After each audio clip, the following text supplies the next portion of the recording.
to win this.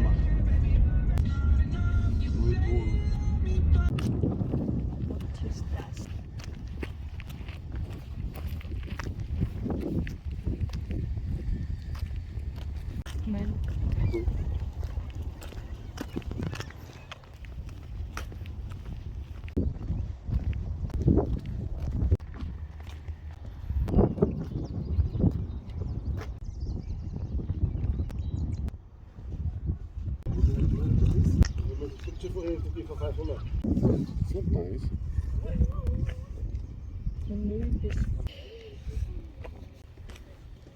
Tour of Fort Henry, please gather this way.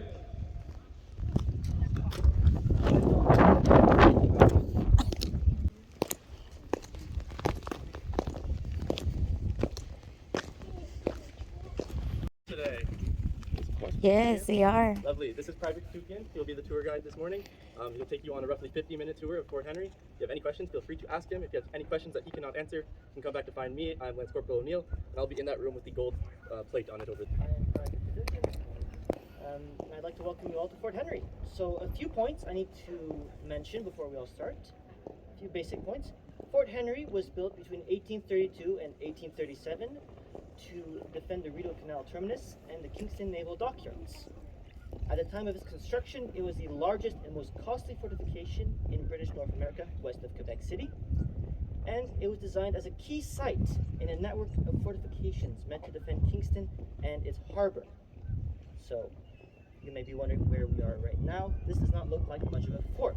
This is the advanced battery. It was designed as the first line of defense against any attack. Also, you may notice a lot of water. So we have the Lake Ontario.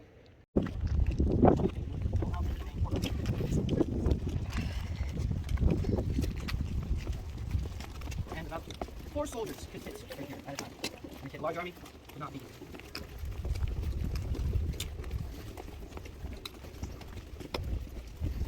I'll just have you all stand on the side here so we can keep traffic moving. This gap is 40 feet wide and 30 feet deep. 3 rifle and 3 carronade chambers. A carronade is like a small, and it would be filled with small ball bearings the size of golf balls. Now these canisters would hit the ridges down in the ditch to raise up the bridge manually, and you'll see that there are rifle loopholes facing the ditch, so they would be under fire as well. Meaning it was not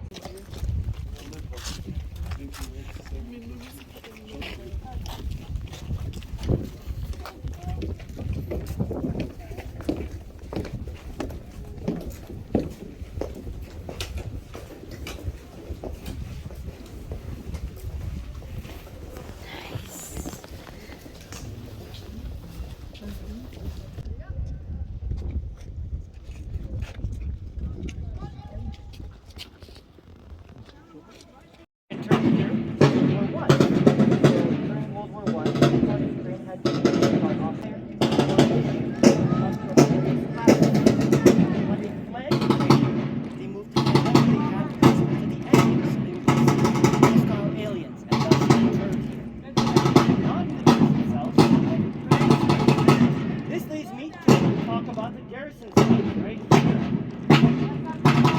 If you want a closer look. The defenses will be confined between 3 and 42 days. Anything over 7 days of confinement will be a court-martial offense. There's one benefit to this being a court-martial offense. You get a bed to sleep on.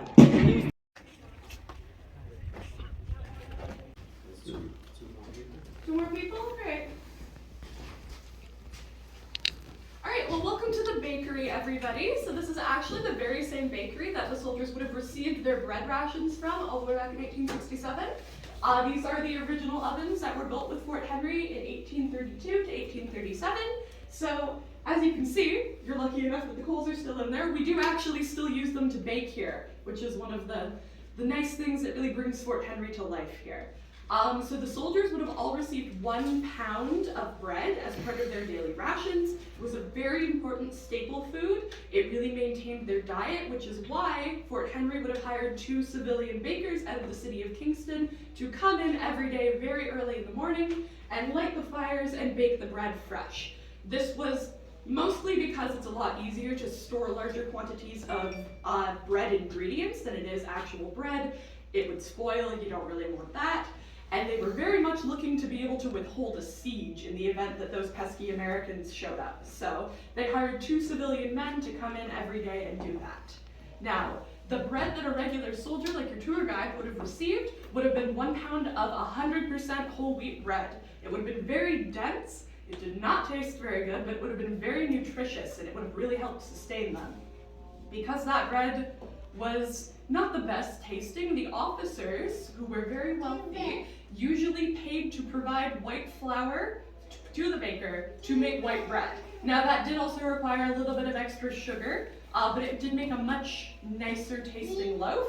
However, it had next to no nutritional value because bleached flour in 1867 was not re-enriched with nutrients like it is today. So it was about the one thing that the regular soldiers got better than the officers, but you don't have to cry for the officers. They also generally had private chefs that cooked for them, so they were not hurting very much.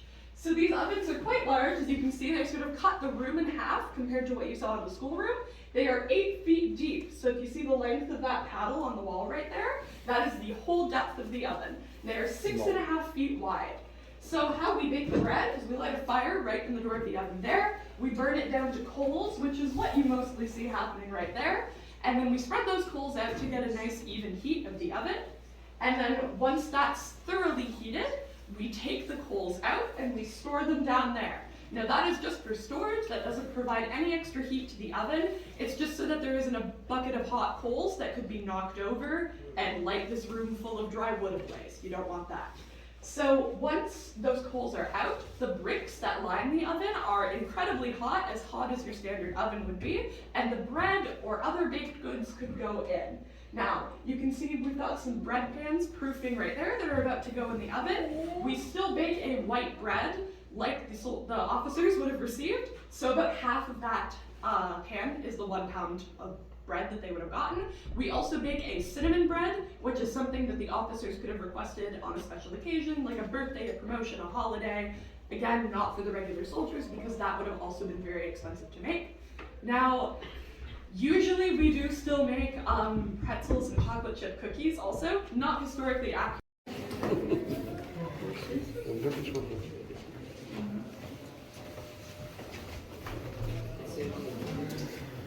Alright. Both of these rooms would have been used for soldiers cooking. Soldiers, like myself, received a pound of bread, a pound of meat, and 3/4 that are quite important about Fort Henry. It was built between 1832 and 1837. Would all those interested in an English guided tour of Fort Henry, please gather this way. Ja, dat is wel een beetje heftig zeg. Als het niet te vrij zit. Hinten steht ab und nebeneinander. Hinten rechts und 2 nebeneinander.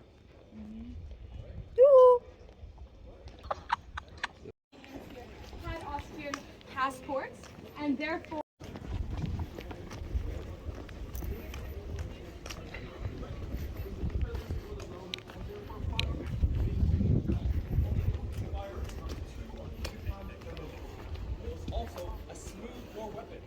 Now, modern rifles use a technique called rifle despite our best efforts, and therefore the inside of this barrel is entirely smooth, meaning that this brown bess musket has a measly range of only 50 to 100 yards. However, this problem would be sorted out by the next iteration of small arms used by the British infantry, and that would be the Enfield rifle. By this time, we developed the metallurgic technology to be able to pull off rifling. Therefore, that is what the inside of the barrel consists of. This weapon has a range of almost 400 yards, making it a vast improvement over the Brown Bess musket. There is also a small improvement to the action system of the rifle, one of the 3 components of it that makes up the rifle as a whole. The action is where all of the ignition mechanism takes place. In this case, rather than using the flintlock mechanism, the Brown Bess musket, we use a snap cap mechanism. where we take a small bit or a small charge of explosives, put it on the end of a rifle here, and which a hammer will ignite it, causing a chain reaction that eventually ignites the charge inside. However, this musket otherwise still had to be loaded in the same cumbersome way, using the powder in the bag and a charge that would be inserted simply and rammed down the barrel, and therefore still had very slow firing speed of only maybe 4 to 5 rounds per minute. However, that was dramatically improved by the Snyder Enfield rifle. Now, it was somewhat unfortunate timing on the part of the British military that they chose to roll the Enfield rifle when they did, because at this point, just around the corner, new technologies had emerged that would make breech loading systems possible. This was a massive improvement over the muzzle loading systems, not only for safety, because you no longer had to put your fingers and appendages in front of a loaded weapon in order to load it, but it also dramatically increased the firing rates, as you no longer had to put your weapon down or even reach for the end of it. All charges could simply be inserted right from the rear. Now, the British military, being quite stingent, didn't want to have to roll out a whole new line of rifles so shortly after they introduced the Enfield rifle, and therefore put out a competition in 1864 for whoever could find a way to easily modify the Enfield rifle into a breech loading system.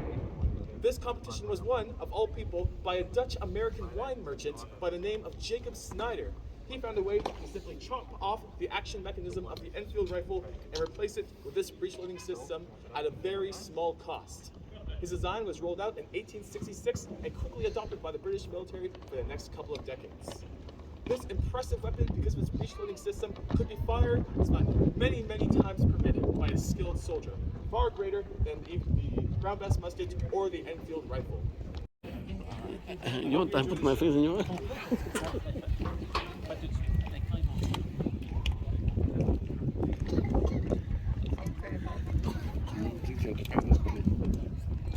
Look, what do you want, sir? Where he's going to be to fire? This way, I think. Oh, there. Oh. Ja, dat was juist doen. Ja, ja. Dat is ook rond. Hoe is dat zo fijn? Ooh, Dat is wel gewoon niet zo slecht. nice. Not too loud. My father have this.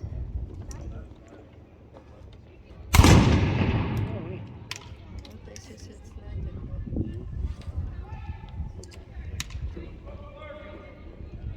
Cool, that one. Where is fighting?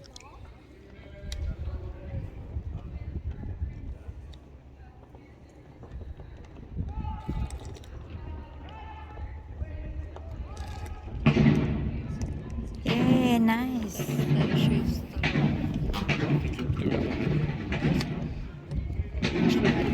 All right. Very good. Hello everybody, my name is Bombardier Garvey and today I'll be talking to you about the Royal Artillery. But before I get into that, I'll just briefly make a call, so if anybody else would like to join us for the demonstration, they can do so. Would all those interested in witnessing Her Majesty's Royal Artillery please gather this way? Right. So again, my name is Bombardier Garvey, and I'll be talking to you for about 10 minutes about the artillery and their use here at Fort Henry, and then I will be firing off the 6-pounder Armstrong. So the first thing I'll get to with the artillery is the man. The artillery were not infantry, so they wore a midnight blue. That's because they dealt with black powder all day, and they were often in the dirt when dealing with field guns, like the 6-pounder Armstrong here. They didn't want their uniform to get dirty, or to be visibly dirty, so they did not wear red like the infantry. The life of the artillerymen was slightly better than their infantry counterparts. For starters, they were paid slightly more, but also they had a little bit more free time and better food. However, there were standards to get into the artillery. It wasn't just you could walk in, basically, like the infantry. You had to be at least 5'7", and you had to be what's described as a good build, because you're moving very heavy pieces of machinery all day long. You can also identify an artilleryman by this red strip down his leg. It is a lot wider than those in the infantry. If you're to look at the captain just over there, the red stripe down his pant leg is a lot thinner than mine. So the first piece of artillery that I will talk to you about today is the 24-pounder long gun. You can see them up on the wall. They're the largest ones there. They are smooth-bore muzzle-loading weapons. That means that muzzle-loading means that they're loaded from the front. So you would put the powder and the shot in, and you would ram it down. It is a smooth-bore weapon, which means the inside of the barrel is not rifled. That sacrifices some range and accuracy for versatility. The 24-pounder long guns could fire many different kind of shots. The first one is pretty obvious. It's the solid shot. It's just a regular cannonball, and they would typically be used to range, see how far something is away. So if there was an American ship just to our east over there, they would be using the solid shot to figure out how far it was. They might also fire something called a hot shot, which is a cannonball which is heated up. So it's very hot. They use prongs to put it into the cannon. It rolls down the barrel, and since it is so hot, the powder ignites immediately. That way, it flies out. You don't have to pull a friction tube out. And the hope is that this hot shot will hit a ship and make it catch fire, or it will even hit the powder magazine of the ship, and the whole thing will explode because it will hit the powder and ignite immediately. The range of the 24-pounder long gun was approximately 1,700 yards. The next gun on the wall there is the carronade. It is the small-looking cannon there. It fires a canister shot. Carronades were typically meant for anti-personnel, which meant they were meant to kill people. It fires into the right edge. A canister shot is a tin can filled with a number of small metal balls, and once fired, the tin can explodes, and the balls fly everywhere in a shotgun effect, hopefully taking as many men down as it could. It fired typically at about 1,000 yards, so nowhere near as far as the 24-pounder long gun. Like the long gun, it is not rifled, and it is a muzzle loader, so it is loaded from the front. Up on the wall, just to the left of the carronade, is the mortar. It is a 10-inch mortar. It fired in an arc. Mortars could fire things like explosive shells, which are, well, they explode. Mortars are actually the only kind of ordnance that could actually hit Fort Henry. That's because of the glacis on the outside of the fort. That is the grassy slope that leads up to the fort itself. Any direct fire from a 24-pounder would glance off the glacis and sail over harmlessly, or it would just simply dig itself in, rendering itself harmless. So mortars, which fired in an arc, again, were the only kind of ordnance that could actually do damage to the fort. Although the fort was designed against mortars to protect against that. Mortars fired very far. They were at about 2,000 yards. They were very useful in the sense of an attack. To our east there is Cedar Island. If a ship disappeared behind the island itself, it is still in range of our mortars again because it fires an arc just like that.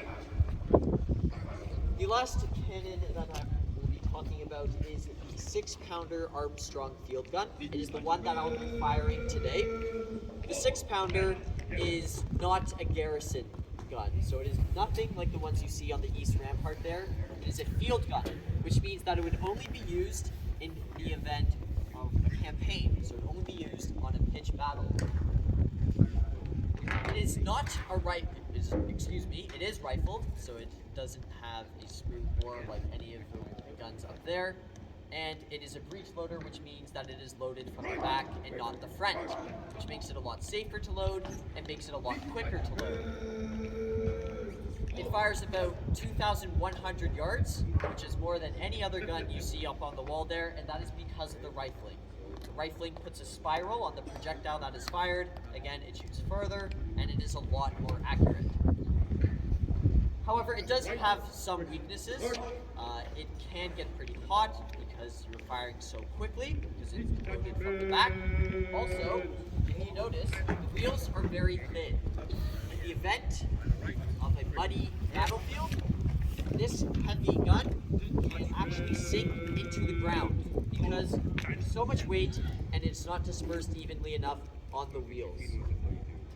So you might often find that these guns will be abandoned and they're sunken into the ground because they simply cannot be moved. Also, the screw can warp if fired too quickly and too often, and the screw in the back there is necessary for the gun to fire. If it warps, you would just abandon the gun because it wouldn't be usable at all. So, I will be firing the 6-pounder very shortly. Before I do so, I should remind you that it is very loud, so please cover your own ears or that of a small child. Please stay behind the rope. And lastly, please do not pick anything up that is expelled from the gun. Friction tube will fly up and down. We'll get that on our own time. Don't worry about it. Okay? Anybody have any questions? All right, then I'll get right to it.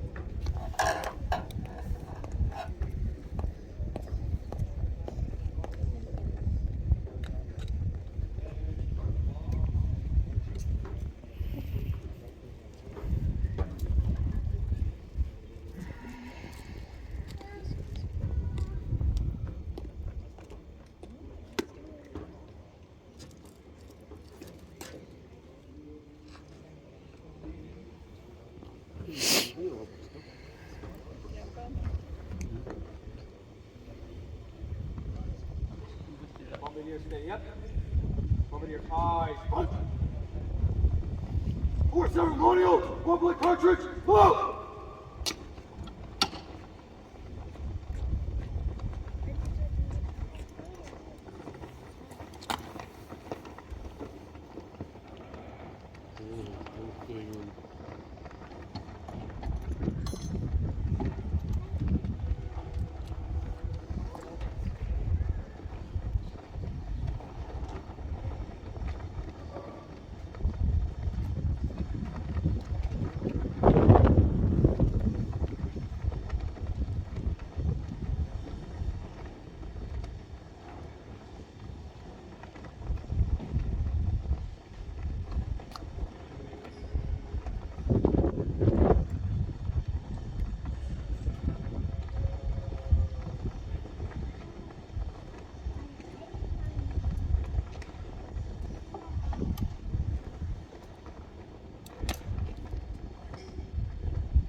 Too tough. Number 2 gun! Ready, sir! Number 2 gun, fire! Wow. Oh. Nice.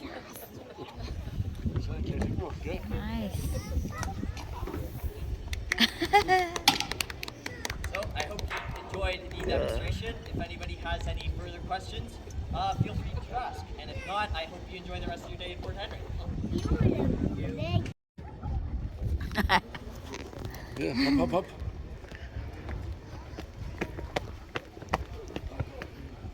Your mom. Wat die banaan, de grondslag.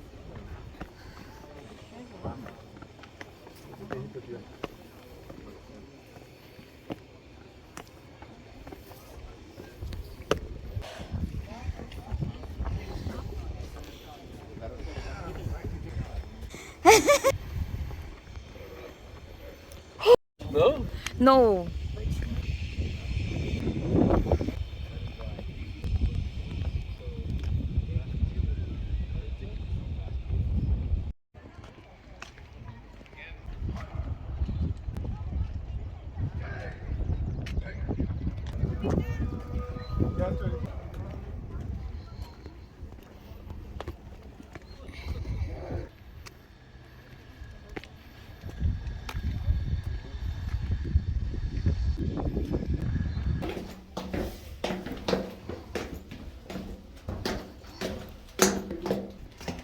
Oh yeah. Yeah.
I believe.